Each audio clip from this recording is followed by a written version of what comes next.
guys.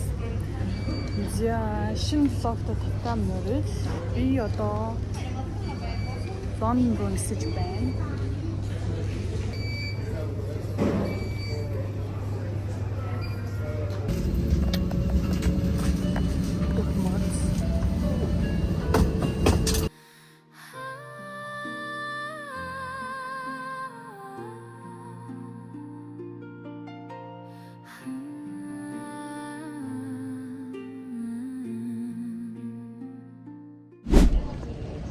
За ямар ч тач Лондонд ирчлээ.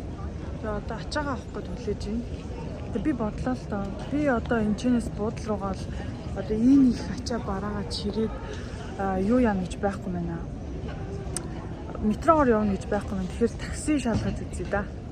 Тэгээд Лондонгийн соолон аяллаа хамгийн ихний төсөөлөөгүй зүйл бол би ийм хүнд хардаа 25 10 ийм хүнд юмыг чирээд автобус юм уу метрогоор л явж чадахгүй юм. Тэгэхээр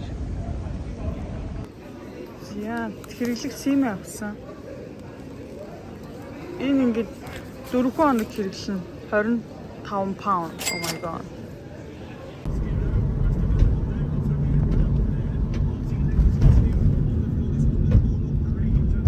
За шууд буудлынхаа ревю хийх. Чухам дэлгүүс сингл рүүм л гисэн штэ.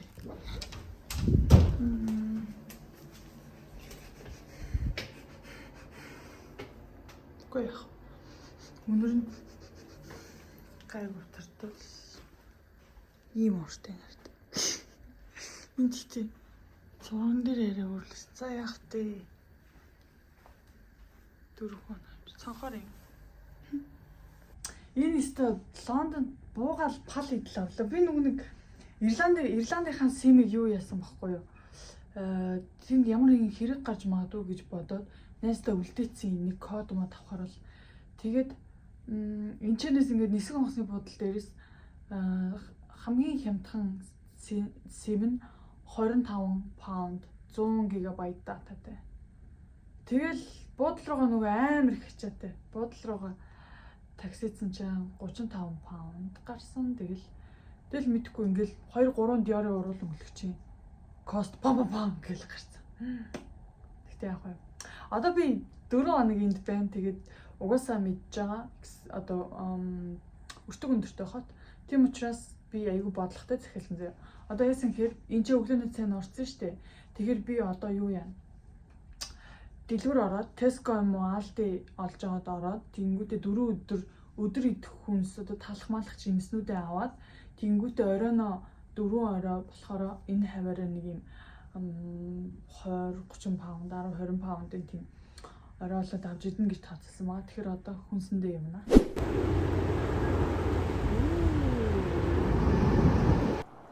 Энэ дэр гудамн юм ногоо зард юм шүү.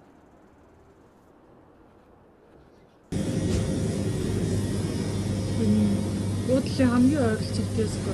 Тэг жоохон жижиг юм.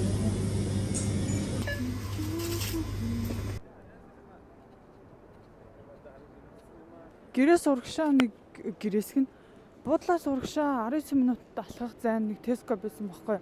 Тэгээ би тэр Tesco руу очиж юм авсан чинь энэ хавар хүмүүс үнэхээр сонирн байна. Дандаа нэг тийм хар арьстай би нэг маш сонир дүргээр нь яваад байх шиг байна. Бороо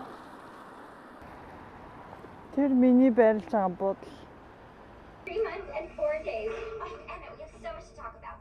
I want everybody who matters to us to be there. So guys, би хүнсэндээ явчаад ирлээ. Тэг би яг ингээ хүнсэндээ явж орж ирчихэл юмнуудаа тавиал хальт телевиз цагаас суусан чи пүү. Би бүр үнэхээр их ядарснаа мэдэрч байна. Би сүүлийн өдөр Ирландаас мөн явах бэлтгэлээ гэж бүр амар ядарсан байсан. Одоо бол бүр яг чинхэн бүр гоё унтаад бүр маш гоё ямармаар санагдаж байна. Одоо бараг оройн 5 6 цаг л болж байгаа. Тэгээ би уг нь бол буудалтай ирчингүүтээ жимдээ яваад тэгээд англи хэл мэлээ хийгээд 1 цаг хийгээд тэгээд ингээд нэг таскууд өгдөө штэ өдөрт биелүүлэх тэдүүсээ хийчихэд амар унтна гэж бодчихсон байхгүй. Тэгсэн чинь зүгээр л яг одоо миний бие зүгээр л амар ядарсан зүгээр унтаад гэж. Тэгэхээр би одоогоор энэ влогоо ингээд дуусглаа. Яг нь Лондонгийн эхний өдөр ингээд өнгөрдлөө. Маргааш хөтөл өглөө 7-оос 10 цагийн хооронд брейкфастаа гаргана. За тэгээд би одоо маргааш энэ тэнүүгээр хотын төмөөрөөр гоё газруудаар явна. Ачаагүй юм чинь. Тэгээд өмчсөн драгийн блогоор уулзцгаая. Баяртай. Йой. Би тэгээд нөгөө унтлаагээ бичлэг хийчихэнгүүтэй. 2 цаг унтаад энэ орон бүр ингээ амар халаадаг зүг хуйн хөрөөс ирсэн. 8:30 гэж яасэрсэн. Би нэг 6-7-гийн үед унтсан баг. Тэгээд сэрчингүүтэй яах вэ? Үлсүүд гадуур юм хайгаа тэгээд сүулдэ хийх юм болов. Тэгээд юу л яаж юм да. Сайн нөгөө хичээлэл хийл. Одоо яах вэ? За Лондонгийн эхний өдөр ингээ баг дуслаа да. Одоо баг 11 цаг өнгөрч. За тэгээд see you later. Thank you. Bye bye. Bye bye.